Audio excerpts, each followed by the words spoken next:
Nah itu saya sadar bahwa Undang-Undang 2002 itulah yang menyengsarakan rakyat saya selama ini.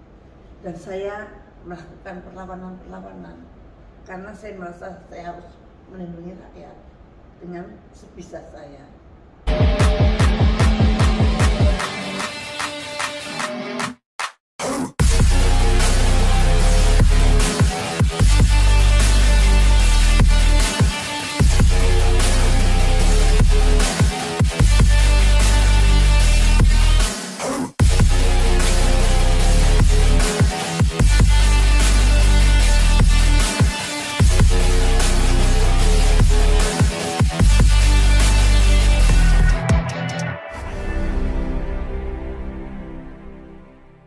Assalamualaikum warahmatullahi wabarakatuh. Jadi teman-teman, kita sekarang masih di Forum Negarawan di sebuah kampus di Jakarta. Hari ini panas sekali, tapi di sini cukup adem. Apalagi ini adem bersama tokoh kita, Bunda Profesor Dr. Siti Fadilah Supari. Apa kabar Ibu Siti?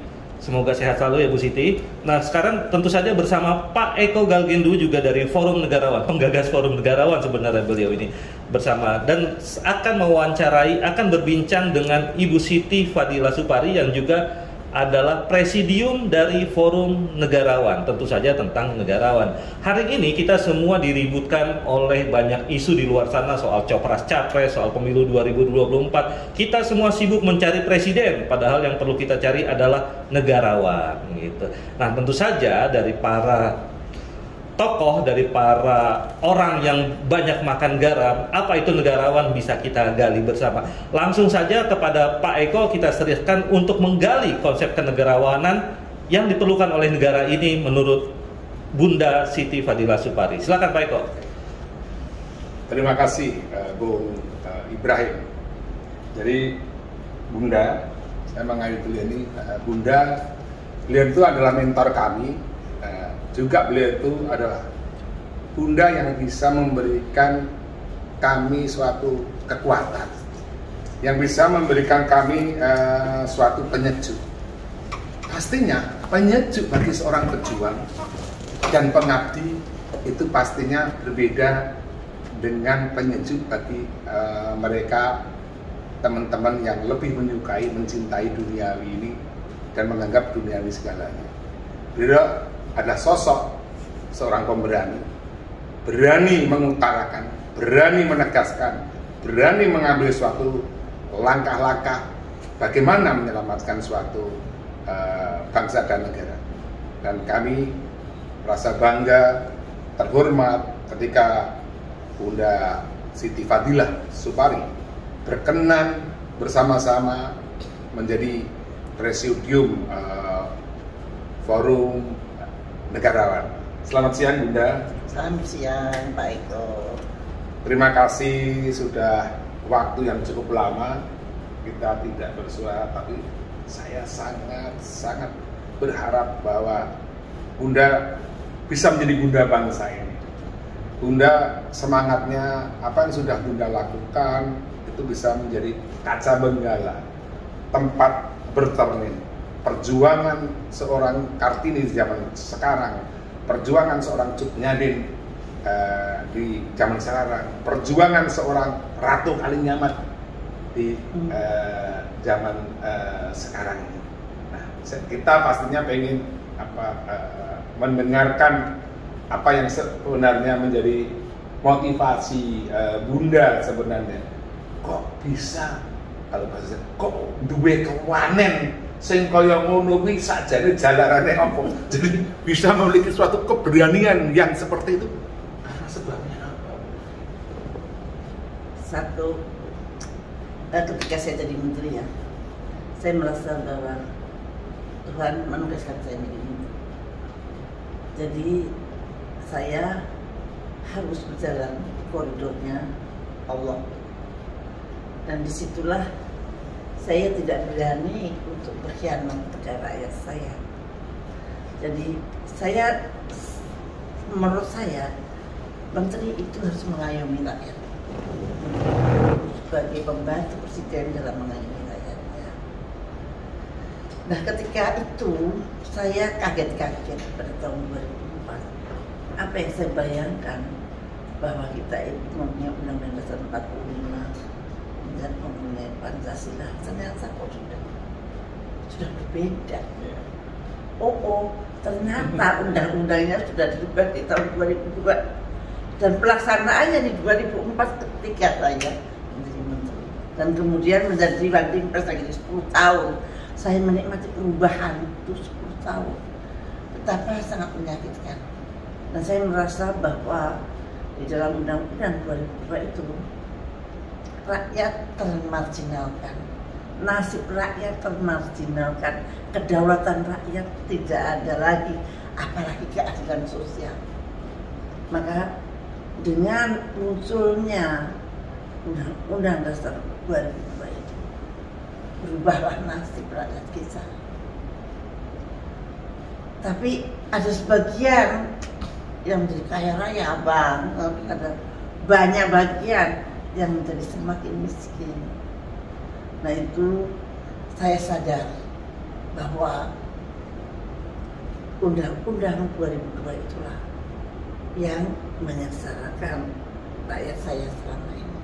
Dan saya melakukan perlawanan-perlawanan karena saya merasa saya harus melindungi rakyat dengan sebisa saya. Dan apa yang saya lakukan ternyata tidak menyenangkan penguasa waktu itu, sehingga saya harus menjalani hukuman walaupun alasannya malah saya difitnah yang sangat jauh dari keadaan diri saya sendiri.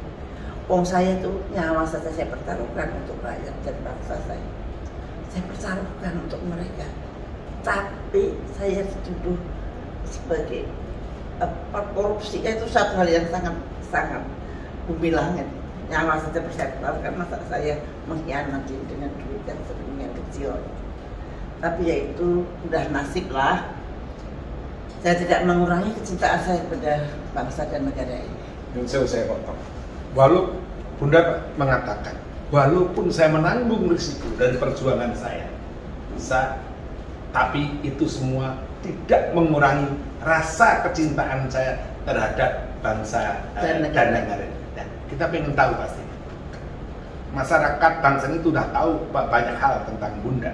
Tetapi mungkin ada yang pengen tahu sebenarnya ketika Bunda menjalani laku bagi orang Jawa, artinya menerima segala apa yang terjadi dari istilahnya dampak ya, atau istilahnya dampak dari suatu perjuangan. Kenapa kok Bunda bisa menerima ini dengan legowo? Itu sebenarnya seperti apa? Kenapa bisa dengan ikhlas begitu, Bunda? Saya yakin dengan apa yang saya lakukan. Dan saya timbang-timbang yang saya lakukan lebih besar daripada hukuman itu sendiri. Andai kan saya tidak melakukan, maka tidak akan ada yang bisa melakukan. Pasti tidak akan bisa melakukan. Maka saya timbang-timbang, ya sudahlah, saya kan sudah bisa begitu. Even mungkin rakyat tidak tahu kalau saya itu berusaha melindungi mereka, tidak tahu. Tapi mereka akhirnya merasa perlindungan itu tanpa mereka tahu kalau itu ada usaha dari saya yang tanpa mereka harus tahu. Iya, tanpa mereka harus tahu. Itu luar biasa. Karena saya bekerja untuk Tuhan. Dan kalau kita bekerja untuk rakyat nggak tahu, malah mungkin ada yang ikut memfitnah saya, misalkan itu ternyata begitu misalkan.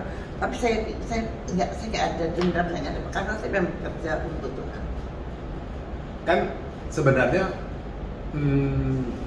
sering Bunda istilahnya mengarahkan kepada kami, memberitahukan kepada kami, kalau dalam bahasa Jawa itu kowe dadi pemimpin ku sing kuat.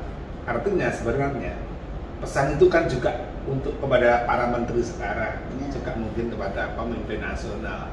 Sebenarnya yang dimaksud kowe dadi pemimpin ku sing kuat. Kalau kamu jadi seorang pemimpin harus kuat, itu sebenarnya kuat dalam menghadapi apa saja, tekanan dari apa saja. Jangan takut kecuali pada Tuhan.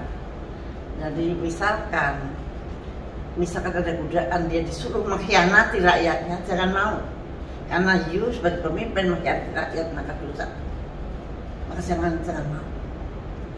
Karena seorang pemimpin harus mengayomi rakyatnya. Kalau you tidak bisa mengayomi rakyatnya, mundur aja. Jangan jadi pemimpin daripada nanti di neraka jahanam gitu. Jadi lebih baik mundur. Jadi kalau sampai Anda jadi pemimpin, kamu kemudian rakyat sengsara karena kebijakan Anda, maka Anda nanti akan di neraka jahanam. Nah itu kan sayang. Jadi maka seorang pemimpin juga harus tetap menjadi seorang yang beriman, bertauhid. Selama tidak beriman pada Allah, maka pemimpin mungkin semena-mena melakukan suatu ketidakadilan pada rakyatnya, tidak ngeh kalau nanti dia harus mempertanggungjawabkan pada Tuhannya. Jadi ini sebenarnya pesan ibu ya, pesan bunda sebagai ibu bangsa kepada para pemimpin nasional ini. Kalau kemudian sudah menjadi pemimpin, pesan dari Bunda Siti Fadila Safari, jangan pernah khianati bangsa dan negaramu. Teruslah berbuat untuk kemudian melindungi, mengayomi, menjaga bangsa dan negaramu ini. Terus kemudian kalau kamu berkhianat, ketika engkau menjadi pemimpin, maka neraka jahanam akan kemudian bersama. Ini sesuatu yang luar biasa, Ibu sudah menanamkan dan kemudian memberikan contoh, dan kami percaya bahwa surga di bawah telapak kaki Ibu. Semoga Bunda yang sudah memberikan contoh ini menjadi suri teladan bagi kami semua, juga yang di Forum Negarawan. Terima kasih Bunda Siti Fadila Safari yang terus memberikan doa kepada kami dan terus temani kami. Kami akan terus pegang apa yang menjadi amanat Bunda. Amin. Mudah-mudahan Forum Negarawan ini bisa mengawal perjalanan bangsa dan negara ini ke depan untuk lebih baik. Amin. Terima kasih. Cukup. Wassalamualaikum warahmatullahi wabarakatuh. Assalamualaikum warahmatullahi wabarakatuh. Waalaikumsalam.